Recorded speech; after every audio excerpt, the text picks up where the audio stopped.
Check, check. Yeah, I couldn't imagine fucking that up any faster. All right. Hey, thank you, Matt, for the warm intro. I appreciate that. He's not here. But hey, welcome to the Fifth Avenue Bar and Grill. I appreciate y'all coming out. I'm gonna do something a little different tonight. I know y'all was expecting music, and that's cool. We got a little bit of that going on. I'm glad I didn't have to follow the Denny Moore guy over there. Nobody? Okay. Anyway, my name is Jimmy Burns. I know what you guys are thinking right now. You're thinking, isn't that a symptom? Okay, well, it might be. It probably is, but it is also my name, so we're just going to deal with that for tonight. Okay. A little about me. I'm 40-some years old. I got kids. I was voted most likely to become an alcoholic carpenter. And I'm thinking, lucky fucking guess, right? No? Okay. I wouldn't say I'm an alcoholic. I'm more of a troubled drinker. I like to drink, and some people know that. Does anybody here else like to drink? Anybody? Yeah. 1, 2, 3 people. Okay. 4. Okay. Thank you for that. You know. Well, here's the thing. Have you ever gotten so drunk that you had to sit down to pee? Just me? Come on, guys. Okay, maybe it's just me. When you get so drunk, you have to sit down and pee, and then you sit on your balls? Yeah, that's the same response that the ER nurse had. Yeah. It wasn't my best Wednesday night, but at least I wasn't alone on my birthday. And here's the thing, I'm probably not invited any more parent-teacher conferences. Which is, you know, you kind of expect that shit. But you know, the thing is, everything that I love gets me in fucking trouble. Is that my beer? It's empty. Empty? Here she comes. 45 minutes later. Don't worry about it. Everything I love gets me in trouble. Thank you, sweetheart. You're a princess. Everything I love gets me in trouble. Drinking, smoking weed. Anybody else? Fuck. You guys are a tough ass crowd, man. You know, big girls. Let me talk to you about big girls. I like big girls, okay? Am I the only one? Huh? Come on. Fuck! You guys are tough, man. So what? I like big girls. They're awesome. You know what the best thing about big girls is? I'm not going to answer that for myself, folks. I'm not going to need your help here. Shit. Now here's my motto. Here's my motto. If she works at DQ, that's your cue to give her the D. You know what I mean? Huh? Nobody? Okay. This guy knows what he means. Okay? But, here's the thing. I love big girls. I used to date this girl.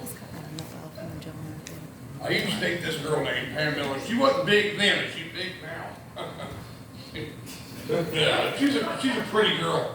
She is a pretty girl, and she cleaned. I drove a dump truck for a long time, and I drove during the day, and she cleaned offices at nighttime.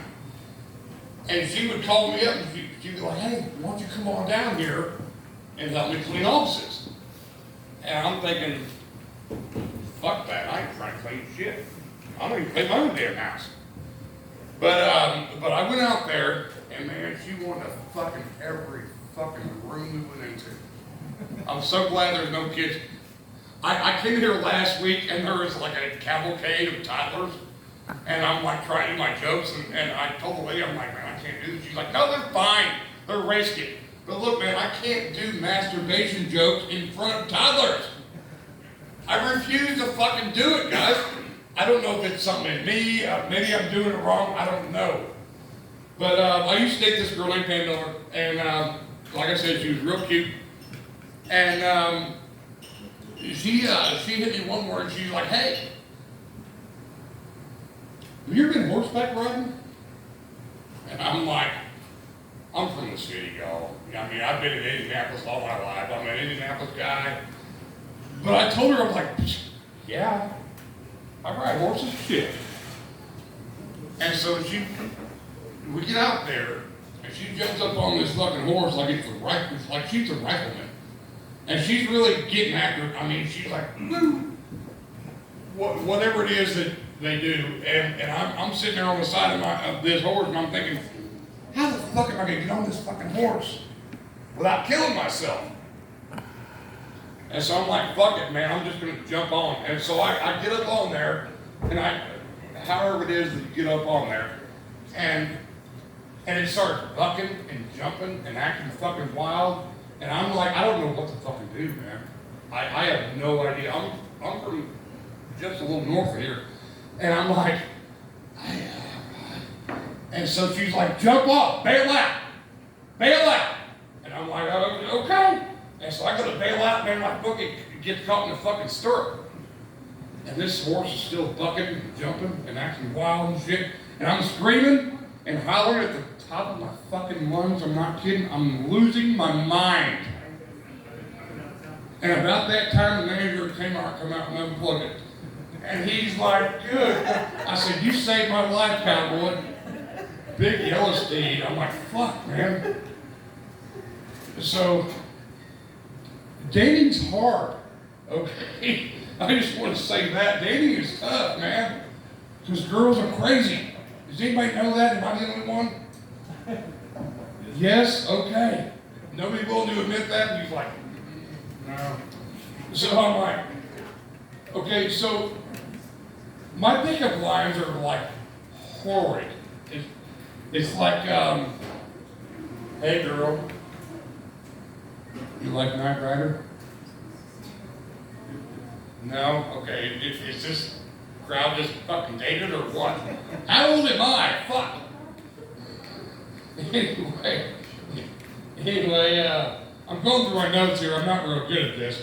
But I'm pretty new. I've been here a few weeks. I've tried this a few weeks. Last week I got here and there was a bunch of kids. I told you that. And I couldn't do it. So let's see what the fuck else I got here. Nothing? Okay. So look, dating has been tough for me. You know, and they say that, you know, dating in your 30s is tough. Dating in your 40s is tough. Man, I remember being 13 and fucking dating sucked. Did I turn that off? Is it still going? Okay. I'm not real good at the handle of this fucking technology. But no, it's like when I was 13, 14 years old, it still sucked. So, I mean, to say now, in our 30s and 40s and 50s and some of us our 60s, dating fucking sucks, man. I mean, find somebody and stick with them because, man, dating sucks when you're 40 and 50. But it's always sucked. And here's the problem, guys. Here's the problem. I'm gonna sum it all up for you right now. Women are crazy. Women are fucking crazy. These guys know what I'm fucking talking about. These three guys here by themselves, they know what I'm talking about. Cody over here feeling uncomfortable? Yeah, you know what I'm talking about. Women are fucking crazy, man. Look, every single time I find a girl that I somewhat like and we're going out and we're having fun and going to Kings Island and this shit and that shit, the same thing always fucking happens. The same thing. Every fucking time, guys. Every time the same thing happens. My wife shows up and ruins it fucking all. Cleveland, Cooperstown, Myrtle Beach, everywhere I go, she finds me. It's like, Jesus Christ, didn't I divorce you? She's like, no, you didn't. She's like, what the fuck? I can't have nothing nice. I can't have a fucking thing nice. But, let's see what else we have here. You know what, here's a fun story. Just telling you dating sucks, okay? I used to date this girl, and she was a bit freaky, and I didn't want anybody to know I was dating her, so I didn't tell anybody. And we would just kind of hang out on Wednesday nights, you know, or, you know, just kind of out of the blue nights where your boys ain't around. And so one night she came over and she's like, hey, have you ever heard of Oriental anal beads? And me being American, I said no. Hey, thanks a lot, Sam. You did great, man. Give it up for Samuel, everybody. Everybody give a hand to Samuel, all right? All right, back to it. Samuel, you don't want to hear this anyway. And so she asked me, she's like, are you familiar with Oriental anal beads? And I'm like, I'm from America, motherfucker. No. And she says, I said, what is it? She says, well, here's the thing. You familiar? Huh? You want me to wait on you or here? No, okay, we're gonna go for this. Trying to exclude her from this conversation, you know. And this conversation does not leave this room, okay? So I said, no, I don't know anything about this.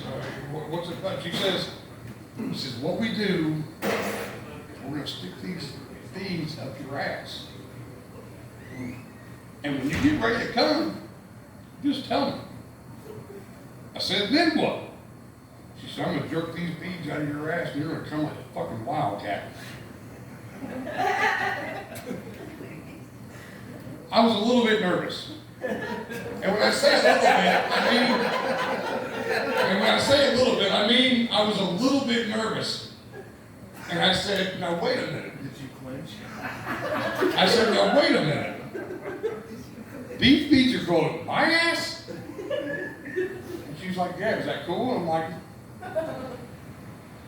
so she put them in there.